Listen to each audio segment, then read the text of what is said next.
வணக்கம் my neighbours. நீங்கள் யாவரும் நலமாக இருப்பீர்கள் என்று நான் நம்புகிறேன். அமெரிக்காவில் வந்து நான் என்ன சம்பாதித்தேன் என்று கேட்டால் அதற்கு பதில் கிடையாது. ஏனென்றால் நான் சம்பாதிக்கவில்லை, வேலையை தேடிக்கொண்டிருக்கிறேன். அமெரிக்காவின் வெஸ்ட் வர்ஜீனியா பகுதி மற்ற ஸ்டேட்டுகளை விட சிறிது வித்தியாசமானவை. இங்கு உள்ள மக்களை கண்ட்ரி பீப்புள், கண்ட்ரி ரோட்ஸ் என்றுதான் குறிப்பிடுவார்கள். அதற்கு முக்கிய காரணம் இங்கு உள்ளவர்கள் பழைய மக்கள். இந்தியாவை ஒப்பிட்டு சொல்லும் பொழுது வில்லேஜ் பீப்புள் என்று நாம் குறிப்பிடலாம். அவர்களிடம் உள்ள இரண்டு முக்கியமான விஷயங்கள்: அவர்கள் எவ்வளவு ஆடம்பரமான வாழ்க்கை வேண்டுமானாலும் வாழலாம், ஆனால் அவர்கள் மிகவும் எளிமையாக வாழ்வது எப்படி என்ற ஒரு பயணத்தை அவர்கள் குறிக்கோளாக வைத்திருக்கிறார்கள்.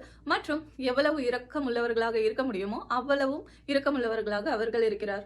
ஆனால் அமெரிக்காவின் மற்ற மாநிலங்களில் நீங்கள் இதை பார்க்க முடியாது. அதற்கு காரணம், மற்ற மாநிலங்கள் தங்கள் உண்மையான உருவத்தை இழந்து கொண்டு வருகின்றன.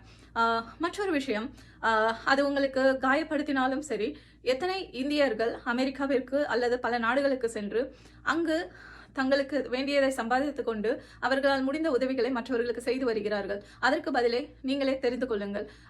யாரையும் குற்றப்படுத்துவதற்காக அல்ல. அமெரிக்கர்களின் ஒரு நல்ல குணம் என்றால் அவர்கள் சம்பாதிப்பது அது அவர்களுடைய பணம்தான். ஆனால் அதிலிருந்து சிறிதளவு உதவி செய்ய வேண்டும் என்று பெரும்பாலான அமெரிக்கர்கள் நினைக்கிறார்கள். ஆனால் பெரும்பாலான இந்தியர்கள் செல்லும் எல்லா இடங்களிலும் சுயநலம் மிகவும் ஆழமாக பதிந்துள்ளது. இது என்னுடைய ஆழமான கருத்தும் கூட. யாரையும் புண்படுத்துவதற்காக அல்ல.